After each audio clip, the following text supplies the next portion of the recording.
जरा सोचो, तुम बिना खाने और पीने के एक अनजान कमरे में फंस जाओ जहाँ से बाहर निकलना लगभग नामुमकिन हो। कुछ ऐसा ही होता है आज की हमारी कहानी में। पूरी रात शराब पीने के बाद में एक आदमी जब सुबह उठता है तो उसके सर में तेज दर्द होने लगा। वो अपने साइड में देखकर डर गया कि एक मरा हुआ चूहा बिल्कुल उसके बगल में पड़ा था। जल्दी ही उसे एहसास हो गया कि वो एक तिजोरी जैसे कमरे में कैद है जिसमें एक लोहे का दरवाजा और एक अलमारी है। बहुत सारी मक्खियाँ उसके आसपास भिनभिना रही थी। उनमें से कुछ मरे हुए चूहे से अपना पेट भरने में बिजी थी। इसके बाद उसने आदमी ने एक घड़ी में देखा तो सुबह के 9 बज रहे थे। उसने वो लोहे का दरवाजा खोलने की बहुत कोशिश की लेकिन कोई फायदा नहीं हुआ। उसने दरवाजा पीट पीट कर चिल्लाना शुरू कर दिया लेकिन बाहर से कोई जवाब नहीं आया। उसे कोई अंदाजा भी नहीं था कि वो इस कमरे में कैसे पहुंचा। थोड़ी देर बाद उसे पेशाब का प्रेशर बनने लगा और अब उसे बहुत जोर से वॉशरूम जाना था। पहले तो उसे लगा कि उसके साथ किसी ने मजाक किया है। उसे लग रहा था कि ये काम फ्लोचर नाम के एक आदमी ने करा होगा। उसके साथ काम करता था। वो मजाक में कहने लगा कि बाहर आते ही तुम्हें नौकरी से निकाल देगा। लेकिन थोड़े वक्त बीत जाने के बाद उसे एहसास हुआ कि बाहर किसी के नामो निशान नहीं है। उसने जेब से अपना फोन निकालकर फ्लोचर को कॉल लगाई लेकिन वहाँ सिग्नल नहीं था। इसका सीधा सीधा ये मतलब था कि बाहर की दुनिया से उसका संपर्क पूरी तरह से टूट चुका था। उसने कमरे में मौजूद उस लोहे की अलमारी को भी खोलने की कोशिश की लेकिन वो भी पूरी तरह बंद थी। कमरे में चलकर उसने छिपे हुए कैमरे को ढूंढना चाहा लेकिन वहाँ कुछ ऐसा नहीं था। अब उसके समझ में कुछ नहीं आ रहा था। धीरे धीरे उसका चिड़चिड़ापन गुस्से में बदलने लगा। उसने जोर जोर से अपने कलीग्स पर चिल्लाना शुरू कर दिया। गुस्से में भरकर उसने अपनी बेल्ट उतारी और दरवाजे को पीटने लगा। कुछ देर बाद वो थक कर रुक गया क्योंकि उसने एक दिन से खाया कुछ भी नहीं था। उसने चिल्लाकर कहा कि अगर उसे बाहर नहीं निकाला तो वो सबको पुलिस के हवाले कर देगा लेकिन फिर भी बाहर से कोई आवाज नहीं आई। पूरा एक दिन बीत गया था। अब उसने नींद से उठकर अपना फोन चेक किया। फोन भी उसके हाथ से छूटकर नीचे गिरकर टूट गया। वह ना खाना था ना पानी था, इसलिए जिंदा रहने के लिए उसे कुछ तो करना था। उसने अपना जूता उतारा और मजबूरी में उसने अपना पेशाब करके पी गया। अकेलेपन और भूख की वजह से अब वो पागल सा होता जा रहा था। अचानक उसे ऊपर लगी ट्यूबलाइट में चाबी दिखाई थी। उसने तुरंत लाइट को तोड़कर चाबी बाहर निकाली। उसने चाबी की मदद से वो लोहे की अलमारी खोल गई जिसके अंदर से उसे ऑक्सीजन के 2 कंस और चीनी हथौड़े जैसे कुछ औजार मिले। उसने औजारों की मदद से लोहे के दरवाजे को तोड़ना कोशिश की लेकिन दरवाजे पर एक खरोच भी नहीं आई। वो वेल्डिंग मशीन के जरिए दरवाजे को जलाने लगा लेकिन उसे उसका इस्तेमाल करना नहीं आता था। वेल्डिंग गन की आग देखकर उसे एक आइडिया आया। उसने आग का इस्तेमाल करके फायर अलार्म को ट्रिगर करने का प्लान बनाया जिससे उसे थोड़ा पानी नसीब हो जाए लेकिन बदकिस्मती से वो अलार्म नकली निकला। इसके बाद उसने चीनी हथौड़े से दरवाजे का ताला तोड़ने का प्लान बनाया लेकिन वो दरवाजा इतना मजबूत था कि उसे तो दया भी न तोड़ पाया। भूख और प्यास से बहुत परेशान होकर वो डिप्रेशन में जाने लगा। अपना गुस्सा निकालने के लिए अलमारी को जोर जोर से पीटना शुरू कर दिया लेकिन कुछ देर बाद वो फिर से शांत होकर बैठ गया। तभी उसे दीवार में एक छेद दिखा। वह तुरंत चीनी हथौड़ा लेकर उसे तोड़ने लगा। वह सुरंग बनाकर बाहर निकलने की फिराक में था। धीरे धीरे कमरे में ऑक्सीजन का स्तर कम हो रहा था इसलिए उसने पूरा ऑक्सीजन ले ली लेकिन फिर उसके शरीर में ऑक्सीजन की मात्रा बढ़ जाने से उसे चक्कर आने लगे। उसने ऑक्सीजन कैन बंद कर दिया और उसकी नजर अब मरे हुए चूहे पर लगे कुछ कीड़ों पर जाने लगी। अब जिंदा रहने के लिए उसे बेयर ग्रिल्स बन के वो कीड़े खाने पड़े।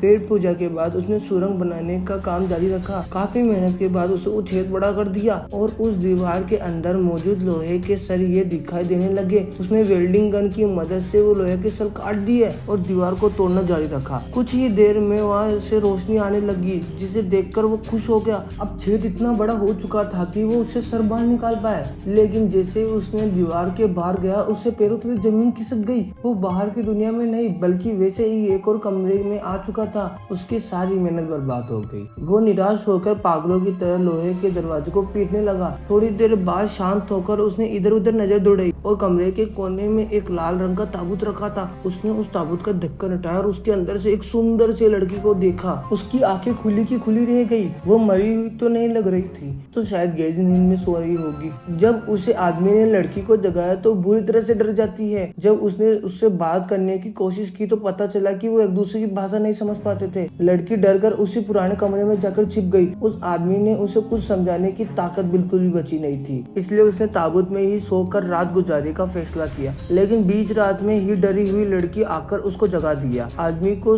सुरंग का काम जारी रखने का इशारा किया, लेकिन भूख प्यास की वजह से कुछ भी करने का उसका लिए मुश्किल हो रहा था। इतने दिन काम करते करते अपने हाथ पर भी चोट आ गई थी और उसे अब आराम की सख्त जरूरत थी। उसे लड़की ने खुद ही औजार उठाकर खोदना शुरू कर दिया, लेकिन ये इतना भी आसान नहीं था। थोड़ी देर बाद उसे पेशाब आ गया और वो दूसरे कमरे में भागने लगी। आदमी ने उसे वही रोक लिया। वो इशारा करके उसे कुछ समझाने लगा। असल में उसने 3 दिन से पानी नहीं पिया था और उस लड़की के पेशाब उसके लिए बेशकीमती था। हिचकिचाहट तो हुई, लेकिन उस लड़की ने उसकी बात मानकर जूते में पेशाब कर दिया। अपनी जान बचाने के लिए उसे ये वही हाथ काम भी करना पड़ा। हालांकि वो लड़की उसकी भाषा नहीं समझती थी, लेकिन आदमी को देखकर ये सब समझ चुकी थी। यहाँ जिंदा रहने के लिए यहाँ करना होगा। फिर आदमी उसे कीड़ा खाने सिखाने लगा, लेकिन वो कीड़ा खाने से साफ मना कर देती है। इसके बाद आदमी उसे कमरे की दीवार पर छेद करने के काम में लगा गया, लेकिन काफी वक्त लग रहा था। बाद ही वह छोटा सा ही छेद कर पाया। इसे देखकर वो लड़की निराश होकर रोने लग गई। दीवार टूटती क्यों नहीं है? टूटेगी कैसे? अंबुजा सीमेंट से जो बनी है। आदमी ने एक गाना गाकर उसे शांत किया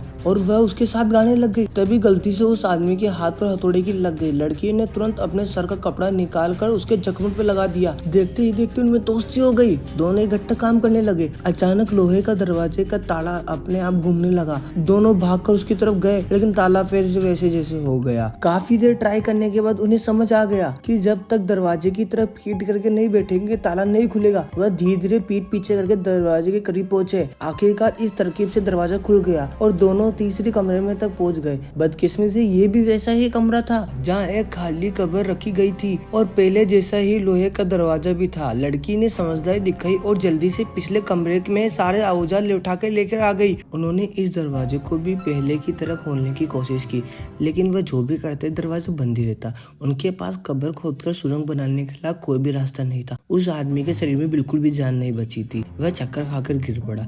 लड़की अभी ठीक थी क्योंकि उसने इतना काम नहीं किया था। अब आदमी के शरीर में बुखार आना शुरू हो गई। तभी उसे उन कैद करने वाले की इच्छा का एहसास होने लग गया। आदमी को लगा कि उन कैद करने वाला उन दोनों में से एक दूसरे का कत्ल करते हुए देखना चाहता है, इसलिए बाहर निकलने के लिए उनमें से एक को मरना होगा। कमरे में रखी कब्र ही उनमें से एक की मंजिल है। सारी मुसीबत खत्म करने के लिए आदमी लड़की को खून करने के बारे में सोचने लगा, लेकिन वो ऐसा नहीं कर पाया। अब उसकी जिंदा रहने की सारी उम्मीद इच्छा और खत्म हो चुकी थी, इसलिए उसने खुद को ही कब्र में लिटा लिया और मौत का इंतजार करने लगा। लड़की ने उसे थप्पड़ और घूसा मारकर जगाने रखने की कोशिश की, हालांकि आदमी में कोई हलचल नहीं हुई। उसने आदमी को कब्र से बाहर निकाला और उसे जमीन पर लेटा कर सुलाने लगी। अब वो भी सबसे तंग आ गई थी, इसलिए वह दरवाजे पर जाकर चिल्लाने लगती है, लेकिन बाहर से कुछ भी आवाज नहीं आती। अब उसे भी कोई रास्ता दिखाई नहीं दे रहा था। आखिरकार उसने अपने आंसू से आदमी की प्यास बुझाई। अगर वो मर गया तो वो भी देर तक जिंदा नहीं बच पाएगी। कुछ देर बाद दोनों थककर जमीन पर सो गए। थोड़ी देर बाद जब आदमी की आंख खोली तो उसने देखा कि लड़की उसके पास ही सो रही थी। रेंगते हुए वो दूसरे कमरे में गया और ताबूत से एक कपड़ा निकालकर उसको उड़ा दिया। इसके बाद वो कमजोरी से एक बार फिर से बेहोश हो गया। अभी उसे ताला घूमने की आवाज सुनाई दी। दोनों तुरंत उठ गए और पिछली बार की तरह इस बार भी दोनों ने दरवाजे की तरफ पीठ करके आगे बढ़ना शुरू किया। आदमी इतना ज्यादा कमजोर हो चुका था कि खुद से चलना भी नहीं पा रहा था। लड़की किसी तरह सहारा देकर अपने साथ दरवाजे तक ले जाती है। अचानक इस बार दरवाजा खुल गया और एक बहुत खूबसूरत नजारा उसकी आंखों के सामने आया। लग रहा था दरवाजे के बाहर की दुनिया स्वर्ग से कम नहीं है। चारों तरफ बहुत सुंदर झरने, पक्षी और फूल फले हुए इतना सुंदर नजारा उन्होंने आज तक जिंदगी में देखा नहीं था।